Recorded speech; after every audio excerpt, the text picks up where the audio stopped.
Welcome back to our Hamlet series. In episode 4, we explored Hamlet as a tragic hero, a prince torn by inner conflict, indecision, and grief. Now, in episode 5, we will discuss the major themes that give Hamlet its depth, power, and emotional force. Shakespeare's Hamlet isn't just a story about a prince, it's a profound exploration of the human condition. It deals with timeless ideas, revenge, madness, death, betrayal, and truth. Let's explore them one by one. Revenge, the driving force. Revenge is the central theme of Hamlet. Everything begins when the ghost of Hamlet's father appears and says, "Revenge his foul and most unnatural murder." That one command sets Hamlet on a tragic path. But unlike typical revenge heroes, Hamlet doesn't act quickly. He thinks, doubts, and hesitates. He wants revenge, but he also wants it to be just and meaningful. He worries about morality, about damnation, and about whether the ghost is telling the truth. His overthinking leads to delayed action. He tries to verify Claudius's guilt by staging the mousetrap play. Only after he sees Claudius's reaction does he feel justified to act, but even then he hesitates. In contrast, we have Laertes, who also seeks revenge for the death of his father, Polonius. Unlike Hamlet, Laertes is swift and impulsive. He returns from France with anger and immediately blames Hamlet. Laertes' path of revenge is manipulated by Claudius, leading to the final deadly duel. Both Hamlet and Laertes are destroyed by revenge, showing us how it consumes not only the guilty, but the seekers of justice themselves. Shakespeare seems to suggest that revenge is a double-edged sword. It satisfies no one, it only spreads more suffering. Madness, real or pretended. Madness is one of the most fascinating and disturbing themes in Hamlet. Hamlet pretends to be mad as part of his plan to confuse Claudius. He tells Horatio that he will put an antic disposition on, to act erratically and avoid suspicion. But as the play continues, we start to wonder, is it still an act, or has he truly lost his mind? His behavior becomes more strange. He insults Polonius with bizarre wordplay. He acts coldly and cruelly toward Ophelia. He speaks in riddles, especially around Rosencrantz and Guildenstern. He kills Polonius in a blind rage. All of this raises the question, where does the act end and the reality begin? Meanwhile, Ophelia experiences real madness.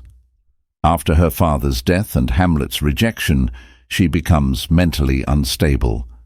Her songs are fragmented and sorrowful. Her speech is incoherent. Her madness reflects true emotional and psychological collapse. Her tragic death in the water, whether suicide or accident, underscores the cost of emotional pain and isolation. Through Hamlet and Ophelia, Shakespeare explores the fragile line between sanity and madness. Madness becomes a lens to explore grief, betrayal, and the chaos of the human mind. Death, life's final question. Death haunts Hamlet from beginning to end. The play opens with the ghost of King Hamlet, a symbol of unfinished business and the question of what lies beyond death. This ghost sets the tone for a world where death is never far away. Hamlet himself is obsessed with death. In his soliloquies, he reflects deeply on the meaning of existence. To be or not to be, that is the question. He debates whether life is worth enduring. In the graveyard, he picks up Yorick's skull and contemplates how death equalizes everyone.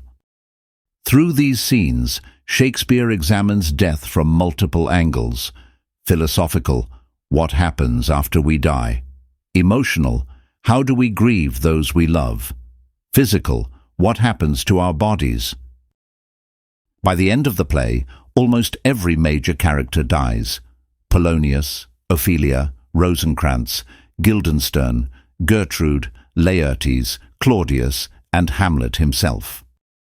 Yet Hamlet's final moments show acceptance. He tells Horatio, "There is a special providence in the fall of a sparrow, suggesting faith in a greater plan." He dies with dignity, finally at peace. Appearance versus reality. What can we trust? This theme is about deception, illusion, and the search for truth. Almost every character in Hamlet wears a mask. Claudius pretends to be a good king, but he is a murderer. Hamlet acts mad to uncover the truth. Rosencrantz and Guildenstern pretend to be friends, but are spies. Polonius pretends to be wise, but is a meddler. Even the ghost raises questions. Is it a spirit of truth or a demon of deception? Hamlet is caught in a world where nothing is as it seems. He stages a play to uncover the truth about Claudius. He tests the loyalty of his friends. He even questions his mother's honesty. This theme builds tension and mistrust. It forces Hamlet and the audience to question reality itself. In a world of lies, what can be believed? Corruption and decay, a rotten kingdom. The famous line, "Something is rotten in the state of Denmark," introduces a theme of moral and political corruption. The rot begins with Claudius's murder of his brother and theft of the crown. From there, corruption spreads. The court becomes a place of spying and manipulation. Polonius sends spies after Laertes. Rosencrantz and Guildenstern are used as tools. Lies, secrets, and betrayals poison relationships. Shakespeare reinforces this theme with imagery of disease and decay. Hamlet compares the world to an unweeded garden.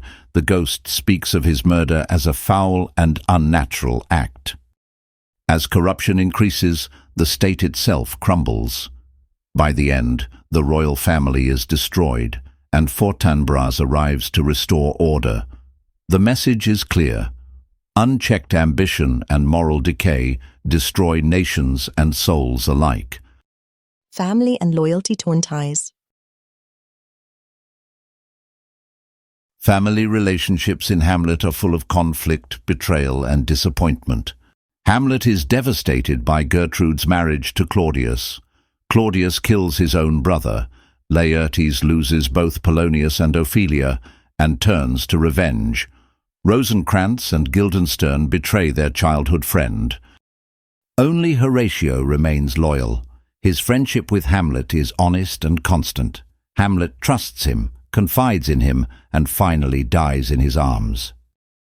These family tensions show how loyalty is tested in times of crisis. When ambition and grief enter a family, bonds break. Trust is fragile and betrayal is often fatal. Fate and free will. Who's in control? Is Hamlet the master of his destiny, or is he just a pawn of fate? This question runs through the entire play. Hamlet often feels powerless. He laments his own inaction. He tries to plan and control events, but things go wrong. Polonius dies by accident. Ophelia drowns. Rosencrantz and Guildenstern are sent to their deaths. By the end, Hamlet seems to embrace fate. He tells Horatio, "If it be now, 'tis not to come. If it be not to come, it will be now." He believes in divine providence, in a plan greater than his own. His final actions are no longer hesitant. They are bold and accepting. Shakespeare leaves the theme open. We have choices, but we also face forces beyond our control. Gender and power, roles and expectations.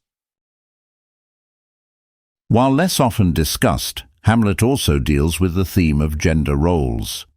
Women in the play are limited by societal expectations. Gertrude is judged for her sexuality and marriage. Ophelia is controlled by her father and brother.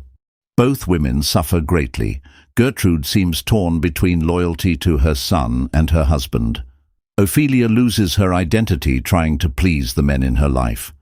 Shakespeare critiques how women are silenced, misunderstood, and blamed. Their tragedies show how power and patriarchy affect not just politics, but personal lives too. Wrap up why these themes matter. The themes in Hamlet are not just for scholars. They speak to all of us because they explore real, human struggles.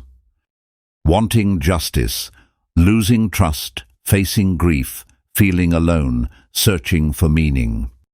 That's why Hamlet continues to be studied, performed, and loved, even 400 years later. These themes make it more than a revenge story. They make it a mirror of life. Next in Episode 6, Symbolism and Imagery in Hamlet. In the next episode, we'll look at how Shakespeare uses symbols and imagery to add deeper meaning. The ghost, Yorick's skull poison. The play within a play. Flowers in Ophelia's madness. We'll discover how small objects and scenes reveal big truths and help us understand Hamlet in a whole new way. So don't miss it, and be sure to like, comment, and subscribe to stay connected.